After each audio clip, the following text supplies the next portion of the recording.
Assalamualaikum dan selamat sejahtera kepada Dr. Rajesh dan rakan-rakan sekalian. Pada hari ini, kami daripada kumpulan 2 akan membentangkan isu kemahiran matematik operasi tambah 1 digit dalam kalangan murid ADHD. Kumpulan kami terdiri daripada Fabian Frederick, Ilya Iryani Jamaluddin, Maizatul Baini binti Muhammad Jasni dan saya sendiri, Fatihah Auni binti Syahimi. Pada perbincangan petang ini, kumpulan kami akan membincangkan pengenalan, kaitan jurnal, cabaran dan cadangan bagi isu yang kami telah pilih, iaitu masalah kemahiran matematik bagi operasi tambah 1 digit dalam kalangan murid ADHD. Dalam isi kandungan pertama, saya akan memberikan pendedahan apa itu pendidikan khas secara umum, definisi ADHD dan definisi 4M. Definisi pendidikan khas menurut Seri Ayuna Sa'adun Zubir pada tahun 2019, pendidikan khas ialah program pengajaran khusus yang direka bentuk untuk memenuhi keperluan pelajar luar biasa. Walau bagaimanapun, menurut Muhammad Razimi Hussein et al. Pada tahun 2020, pendidikan khas ialah satu program yang dirancang untuk memenuhi pelbagai keperluan murid-murid khas.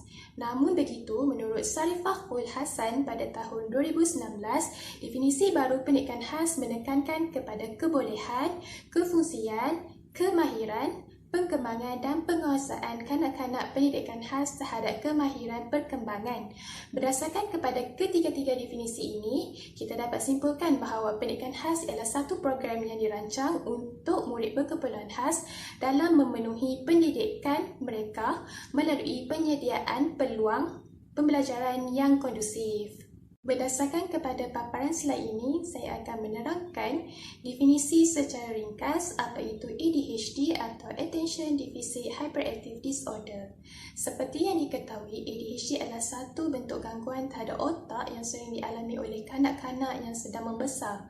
Menurut Siti Nuridayu Abdul Nasir pada tahun 2022, ADHD merupakan masalah gangguan kecelaruan dan kurangnya fokus dalam aspek pembelajaran. Definisi ini dapat dilihat hampir sama dengan Emily McDowell et al. Pada tahun 2012, iaitu gangguan perkembangan saraf yang biasanya berkait dengan fungsi sosial kanak-kanak. Tuntasnya, kita dapat ketahui bahawa ADHD ialah satu gangguan yang berlaku akibat ketidakseimbangan neurotransmitter sehingga menyebabkan kanak-kanak ini mengalami kecelaruan pemikiran. Pada bahagian ini, saya akan menerangkan definisi 4M, iaitu membaca, menulis, mengira dan menakul. Pertama adalah membaca. Menurut Abdul Rashid Jami'an pada tahun 2011, membaca adalah salah satu sumber pengetahuan dan asas pembentukan ke arah memperolehi ilmu pengetahuan.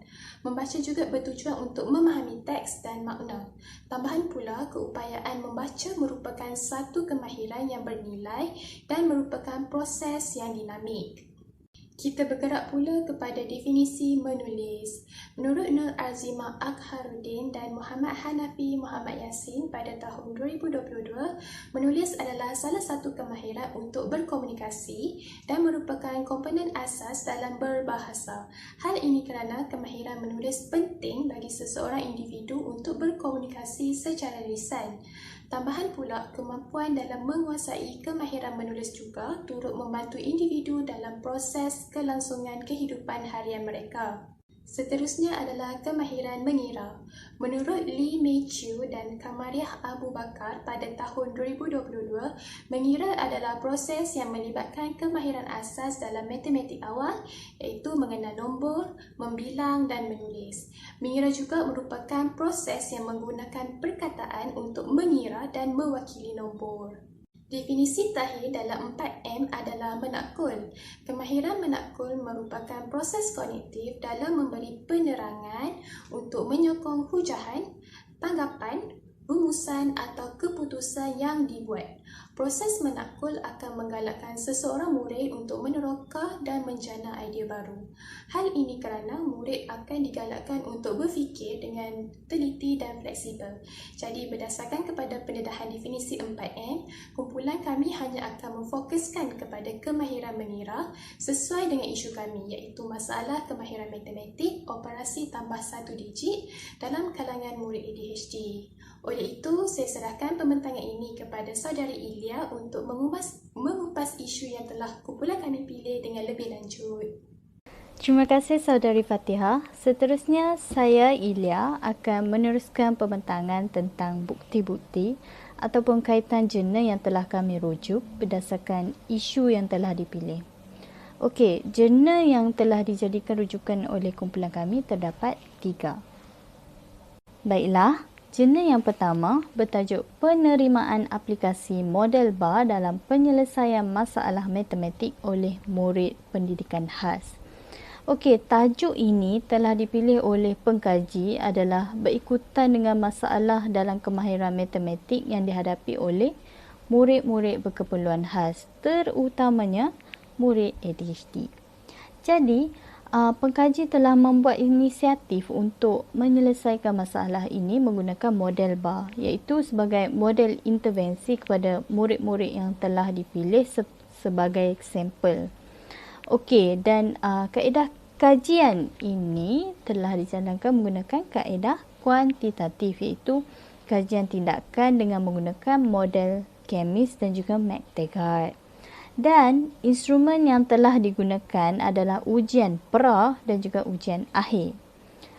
Hasil dapatan kajian menunjukkan keputusan ujian pra adalah 53.13% dan ujian akhir adalah 65.63%.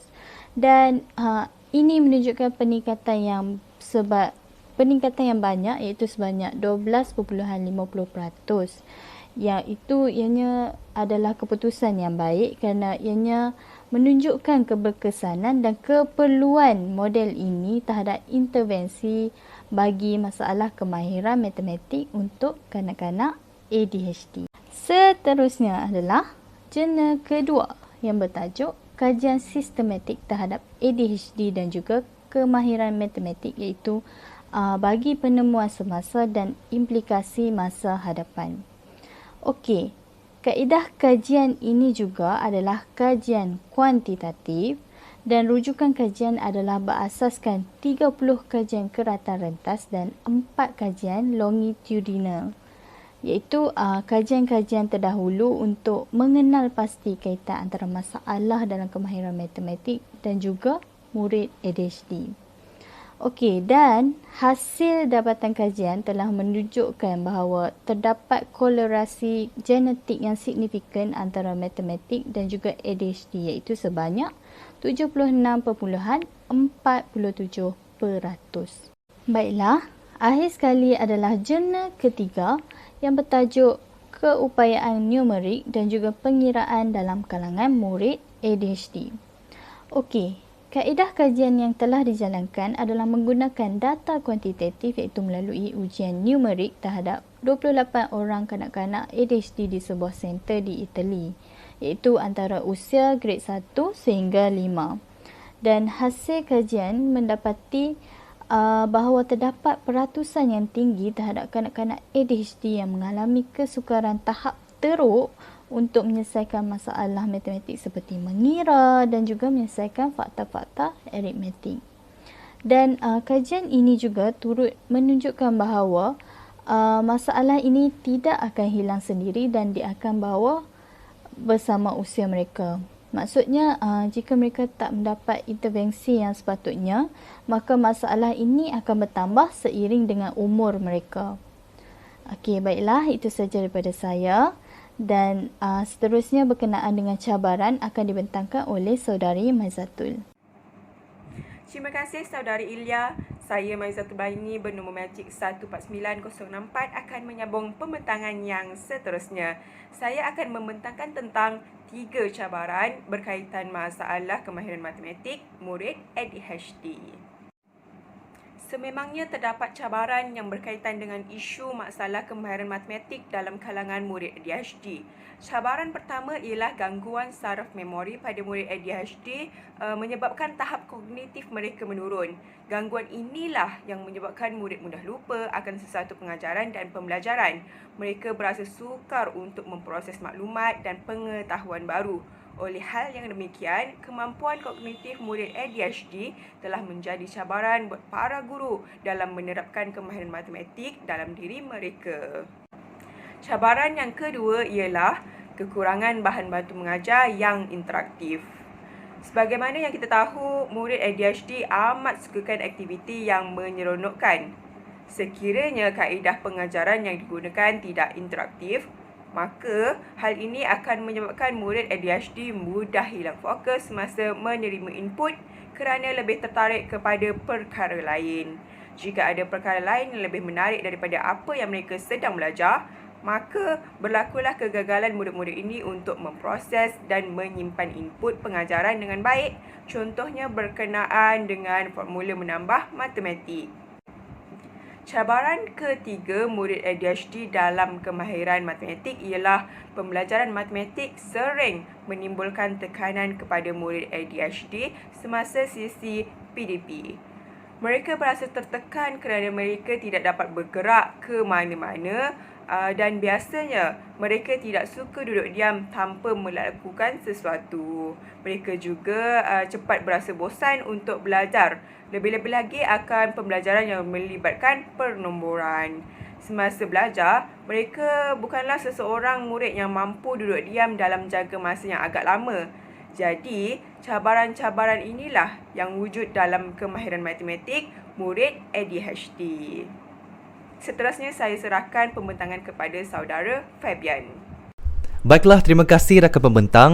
Saya Fabian Frederick akan meneruskan pembentangan bagi menangani isu masalah kemahiran matematik operasi tambah satu digit di dalam kalangan murid ADHD. Seperti yang kita tahu, ciri-ciri murid ADHD ini ialah kurang tumpuan, cepat bosan, sukar mengikut arahan dan tidak boleh duduk diam kerana sifat mereka yang hyperaktif. Oleh itu, di dalam usaha pembelajaran abad ke-21 ini, penggunaan teknologi amatlah diperlukan dan diperuntukkan semasa sesi pembelajaran dan pengajaran. Jadi, kumpulan kami telah bercadang dan bersepakat untuk menggunakan kaedah bermain sambil belajar. Jadi terdapat bukti yang kukuh daripada sekumpulan penyelidik daripada University Autonoma di Puebla daripada Mexico.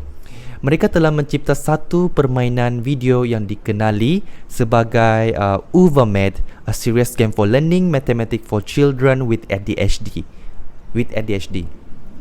Di dalam kajian mereka telah melihat kepada dua perspektif, iaitu guru pendidikan khas dan murid pendidikan khas itu sendiri, iaitu murid ADHD spesifiknya. Jadi hasil kajian mereka mendapati bahawa guru amat menyukai permainan UVAMed ini kerana ianya amat mudah digunakan dan juga amat sesuai menjadi bahan bantu mengajar di dalam pengajaran subjek matematik, terutama yang melibatkan operasi tambah. Selari dengan murid ADHD juga, mereka meminati penggunaan permainan ini kerana mereka tidak beranggapan bahawa mereka sedang belajar matematik dalam permainan itu. Walhal, secara tidak langsung mereka sebenarnya sedang mempelajari asas menyelesaikan masalah matematik, contohnya dalam operasi tambah. Oleh itu, bagaimana cara guru untuk mengaplikasikan permainan ini di dalam bilik darjah? Pertama sekali, guru memperkenalkan kepada murid ADHD berkaitan permainan ini, lalu meminta pelajar untuk menggunakannya dengan pemantauan guru seperti yang terdapat dalam langkah kedua di dalam RPH, iaitu rancangan pengajaran harian. Seterusnya, guru memberikan masa kepada murid selama 20 minit untuk menyelesaikan misi di dalam permainan tersebut, dan di akhir permainan tersebut markah mereka ni akan dicatat dan dinilai. Selain daripada itu, terdapat juga satu intervensi yang tidak kurang menariknya, iaitu penggunaan augmented reality ataupun lebih dikenali sebagai AR. Jadi AR ini juga termasuk dalam kaedah game based learning for mathematics skill training in inclusive context. Jadi sebenarnya kajian ini telah dijalankan oleh Henry Tobamunos dan juga rakan-rakannya, iaitu Ramon Febrehat dan Silvia Baldiris. Baik, kajian ini telah memberi fokus kepada teknik pembelajaran murid ADHD di dalam kemahiran asas matematik menggunakan permainan digital Gremlin in My Mirror. Jadi sebenarnya AR ini telah menggabungkan alam realiti yang sekarang ini dan alam maya melalui satu skrin paparan telefon ataupun laptop. Jadi hasil dapatan kajian, mereka mendapati bahawa murid-murid ADHD menunjukkan minat, motivasi yang tinggi dan kegigihan yang tinggi dalam menguasai permainan digital itu. Secara tidak langsung, mereka sedang sedang mempelajari ilmu matematik melalui permainan itu. Jadi bagaimana guru mengaplikasikan intervensi ini dalam bilik darjah?